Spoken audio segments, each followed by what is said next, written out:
ఎన్టీఆర్ వారసుడు ఎవరు? జూనియర్ ఎన్టీఆరా, నారా లోకేషా? అన్ని శాఖలపై శ్వేతపత్రం విడుదల చేయాలని డిమాండ్. పీఎంకి విశాఖ పోలీసుల రక్షణ కల్పించగలడా? లోకేష్ వల్లే పార్టీ నాశనం, మంత్రి పదవి నుంచి తొలగించాలని డిమాండ్. తెలుగు శక్తి అధ్యక్షులు బివి రామ్. మీరు నిజంగా దమ్ముంటే లోకేష్ ని తప్పించండి, మంత్రిలో తప్పించమని చేస్తాను. ఇవాళ అమరావతి మరి 2014లో మీ మాట నమ్మి రైతులు 33 ఎకరాల భూమి ఇచ్చారు. మరి ఈరోజు మళ్ళీ 40 ఎకరాల భూమి కావాలా? అసలు మధ్యలో మాట్లాడుతూ అడుగుతున్నారు. 33 ఎకరాల భూమి సరిపోలేదు అడుగుతాను. ఎక్కడైనా ఏ దేశంలోనైనా ప్రపంచంలోనైనా ఇంత రాజధాని ఉంది అడుగుతాను. ఇంతమంది రైతులు భూమి ఇస్తే మళ్ళీ 40,000 ఎకరాల భూమి కావాలని చెప్పి ల్యాండ్ పూలింగ్ స్టార్ట్ చేశారు. ఎయిర్పోర్ట్ పెడతారా? అసలు ఎయిర్పోర్ట్ పెట్టడానికి మీరు నామ్స్ తెలుసు అంటారు. 150 కిలోమీటర్లు పరిధిలో దాటితో పెట్టాలి తప్ప విజయవాడకి అమరావతికి ఎంత 30 కిలోమీటర్లు. ఇంకో ఎయిర్పోర్ట్ వస్తుందా? వస్తుందని చెప్పి అడుగుతాను. శ్రీకాకుళం ఎయిర్పోర్టా, కుప్పంలో ఎయిర్పోర్టా, నెల్లూరుకి ఒంగోలు ఎయిర్పోర్టా? అసలు మరి కావాల్సిన ఎయిర్పోర్ట్ కావాలా, పరిశ్రమలు కావాలా, ఏం కావాలి? ప్రజలకు ఉపాధి కల్పించాలి. నిరుద్యోగ యువతకి 3 వేస్తామని చెప్పారు, ఇవ్వలేదు. ఈరోజు ప్రతిపక్ష పార్టీలు మాట్లాడుతుంటే మీరు తప్పు పడుతున్నారు. ఇవాళ వాళ్ళు మనం ఇచ్చామంటే అది మన చేతకందరం ఇచ్చారు. ఈవేళ నిజంగా ఈ స్టేట్మెంట్తో ప్రభుత్వం పరువు తీశారు. అదలా నేను ఒకటే కోరుతాను, అమరావతి రైతులకు ఒకటే పిలిపిస్తాను, దయచేసి భూములు ఇవ్వమాకండి. ఎందుకంటే 33 ఎకరాల భూమి చాలు. ఈ రోజు వీళ్ళు ఏం చేస్తారో తెలియట్లేదు, ఈ మంత్రులు ఏం చేస్తారో తెలియట్లేదు. అదలా దయచేసి ఇచ్చి నష్టపోమాకండి. మీ భూములు, మీ తరతరాలు వచ్చిన భూములు వేళ ఆ పంట భూముల్ని నాశనం చేశారు. అందులో ఒకటే కోరుతాను, చంద్రబాబు గారు డెఫినెట్గా 45 గంటల్లో నా పై జరిగిన దాడి పైన మీరు ఎంక్వైరీ రిపోర్ట్ తీసి బట్టబయలు చేయకపోతే ఆ సీసీ ఫుటేజ్ డెఫినెట్గా నెక్స్ట్ 48 అవర్స్లో రామ్ ఏం మాట్లాడతారో మీరు ఎవరు ఊహించరు. దాన్ని ఒకటే కోరుతున్నాను, ఆంధ్రప్రదేశ్ని ఇప్పటికైనా సరే పార్టీని కాపాడండి, ప్రభుత్వాన్ని కాపాడండి, ప్రజలకు ఇచ్చిన హామీని నిలబెట్టుకోండి. అంతేగాని ఇంకో ముఖ్య విషయం, బాణిక్చర్ల పోలవరం టు బాణిక్చర్ల ప్రాజెక్టు 80,000 కోట్ల ప్రాజెక్టు అప్రూవల్ చేయబోతున్నారు. ఈ అప్రూవల్ చేయడానికి అసలు మీ దగ్గర డబ్బు ఉందో అడుగుతున్నాను. అంటే ఈవేళ ఒక మెగా కన్స్ట్రక్షన్ కంపెనీతో ఈ ప్రాజెక్టులన్నీ తయారవుతున్నాయి. అంటే ఆంధ్రప్రదేశ్ని ఈవేళ మీ కేంద్రం దీనికి డబ్బు ఇస్తే అడుగుతున్నాను. కేంద్రం ఎంత ఇస్తే అడుగుతున్నాను. మరి మిగతా ఎక్కడ తెస్తారు? ఆ డబ్బు దగ్గర అడుగుతున్నాను. ఏమీ లేకుండా ఈరోజు అట్టహాసం పోతున్నారు. ఈవేళ మీరు రేపు 21 యోగా అని చెప్పి 5 లక్షల మంది 6 లక్షల మంది అని చెప్పి పబ్లిసిటీ చేస్తున్నారు, గిన్నిస్ బుక్ ఎక్కిస్తారంటారు. ఈవేళ ఆంధ్రప్రదేశ్ ఏ దశలో అడుగుతున్నారు? అదలా నేను నిజంగా మీకు చిత్తశుద్ధి ఉంటే రేపు 11వ తారీఖుని ఆంధ్రప్రదేశ్ అభివృద్ధి పైన అన్ని డిపార్ట్మెంట్లు, అన్ని మంత్రి శాఖలు చేసిన అభివృద్ధి పైన ఈ సంవత్సరంలో ఏం చేశారో మీరు శ్వేతపత్రం డిమాండ్ చేస్తాం. అలాగే లోకేష్ని పార్టీ నుండి తప్పించమని చెప్పి డిమాండ్ చేస్తాం. జై హింద్. అందరికీ నా ఉదయపూర్ నమస్కారాలు. ఈరోజు బివి రామ్ తెలుగుదేశం పార్టీ సైనికుడిగా, తెలుగు శక్తి అధినేతగా మాట్లాడబోతున్నాను. మరి ఆంధ్రప్రదేశ్ రాష్ట్రం ఈ సంవత్సరం పాటులో అభివృద్ధి జరిగిందా, కుంటుపడిందా అన్న దానిపై మాట్లాడబోతున్నాను. నిజంగా ప్రజలు ఎంతో ఆశపడి 120 సీట్లు ఇచ్చి కూటమి ప్రభుత్వం గెలిపించుకున్నారు. నాడు ఆ పాలన మాకొద్దు అన్న ఆలోచనతో ప్రజలు విసిగెత్తి ఖండాల నుంచి వచ్చి కూటమి ప్రభుత్వాన్ని, అంటే తెలుగుదేశం పార్టీ, జనసేన, బీజేపీని గెలిపించాం. మరి ఈరోజు ఈ ప్రభుత్వ పనితీరు పైన ప్రజలు అన్ని జిల్లాల్లోనే మాట్లాడుతున్నారు. మరి నిన్నే మనం చూసాం, మన రాష్ట్ర ముఖ్యమంత్రి గారు ఎమ్మెల్యేలు గాడి తప్పితే వదులుకుంటానికి సిద్ధమని చెప్పున్నారు. ప్రభుత్వానికి, పార్టీకి నష్టం కలిగిస్తే ఉపేక్షించాలంటున్నారు. 1 టైం ఎమ్మెల్యేలుగా మిగిలిపోతారంటే అది మీ ఇష్టం అంటున్నారు.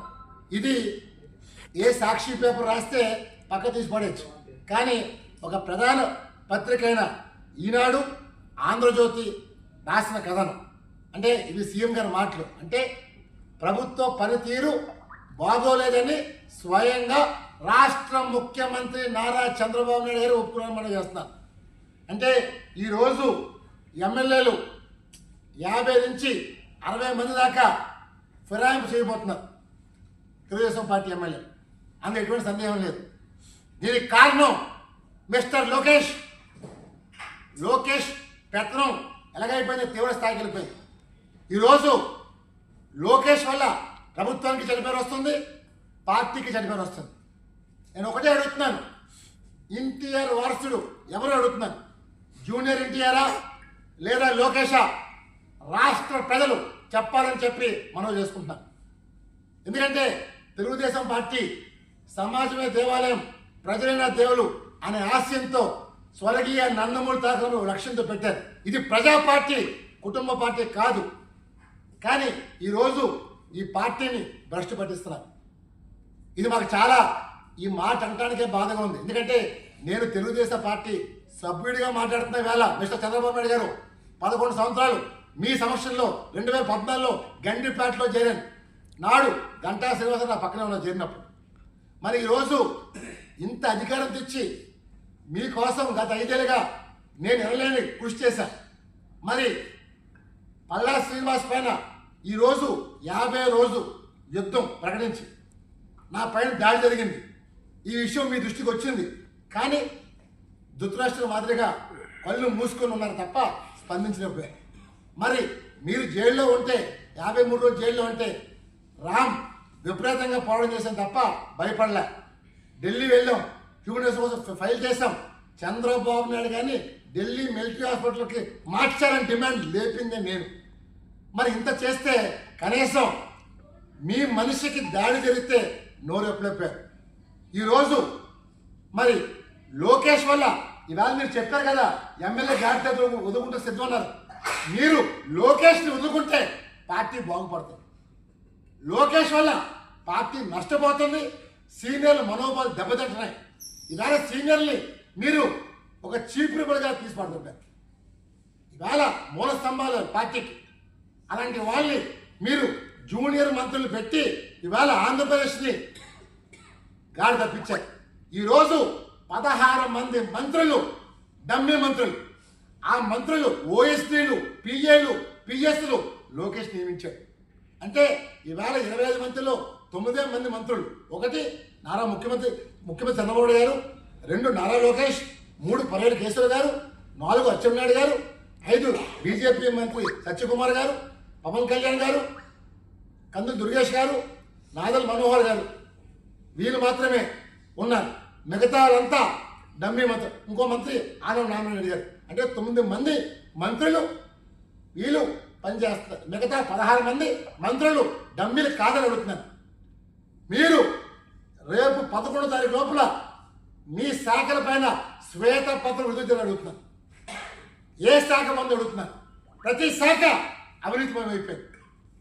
ఇవాళ లోకేష్ పదవులు అమ్ముకున్నారు. నేను నిరూపించగలను. మిస్టర్ లోకేష్, నువ్వు రేపు రెడీ అయితే నేను వైజాగ్లో ఉన్నాను, రేపు ముఖాముఖి చేసి సిద్ధం. నేను ఈరోజు పార్టీని బస్పడించాం. పక్క పార్టీ వాళ్ళని తీసుకొని పదవులు ఇచ్చుకున్నాం. ఈవేళ బీవీ రావు ఎప్పుడు పదవుల కోసం ఎప్పుడు ఆడలేదు. నేను ఒక సెక్యూరిటీ మాదిరి పనిచేశాను తప్ప పదవుల కోసం నాడు పనిచేయలేదు, నేడు పనిచేయలేదు, రేపు పనిచేయలేదు. నేను తెలుగుదేశం పార్టీ సభ్యుడిగానే ఉంటాను తప్ప నన్ను ఎవరు తీయలేరు మనం చేస్తాను. ఎందుకంటే ఇది ఎన్టీఆర్ పెట్టిన పార్టీ. ఈ రోజు ఈ సైనికుడు ఒకటే కోరుతాడు, రక్షకుడు రావాలని మనం చేస్తాను. ఈరోజు ఒకటే అడుగుతాం ప్రజల్ని, ఎన్టీఆర్ వారసుడు జూనియర్ ఎన్టీఆరా లేదా లోకేషా? ప్రజలు డిసైడ్ చేయాలి. 48 గంటల లోపల చంద్రబాబు నాయుడు గారు నా పైన జరిగిన దాడి మీరు విచారణ చేసి మీరు బయట పెట్టకపోతే 45 గంటల్లో ఇంకా నిజాలు బయట పెట్టబోతున్నారు. డిఫరెంట్గా నేను భయపడే రకం కాదు. నాడు జగన్మోహన్తో నాకు ఎదురు శత్రుత్వం లేదే, వ్యాపార లావాదేవీలు లేవే, భూ తగాదాలు లేవే. నాకు దేనికోసం చేశాను? మీ మాటలు నమ్మి రాష్ట్రాన్ని కాపాడుకోవాలి, తెలుగు జాతిని కాపాడుకోవాలి అని మాట్లాడి చేశాం. మరి ఇవాళ ఏమైంది? ఇవాళ ప్రజలు ఏమంటున్నారు? జగన్ పాలనలోనే మాకు పథకాలు అందినాయి, ఈ ప్రభుత్వం మాకు ఏమి చేయలేదు అని ప్రజలు ఓపిక చెప్తున్నారు. సిగ్గుతో తలదించుకున్నా. కానీ ఎన్టీఆర్ పార్టీ సిగ్గుపడుతుందంటే ఇది తెలుగు జాతికి ఆత్మగౌరవానికి సమస్య. ఇవాళ ఎన్టీఆర్ ఒక లక్ష్యంతో 2 రూపాయలు బియ్యం పెట్టి ప్రతి పేదవాడి ధనాన్ని చెప్పి లక్ష్యంతో పెట్టిన పార్టీ ఎన్టీఆర్ పార్టీ. మరి ఇవాళ అలాంటి పార్టీని ఇవాళ నారా లోకేష్ వల్ల, నాడు 2014లో లోకేష్ వల్ల తెలంగాణ చచ్చిపోయింది. ఈరోజు మళ్ళీ అదే సీన్ ఆంధ్రప్రదేశ్లో చచ్చిపోతుంది. అంటే ఈవేళ మీరు నిజంగా దమ్ముంటే లోకేష్ని తప్పించండి, మందిలో తప్పించమని చేస్తాను.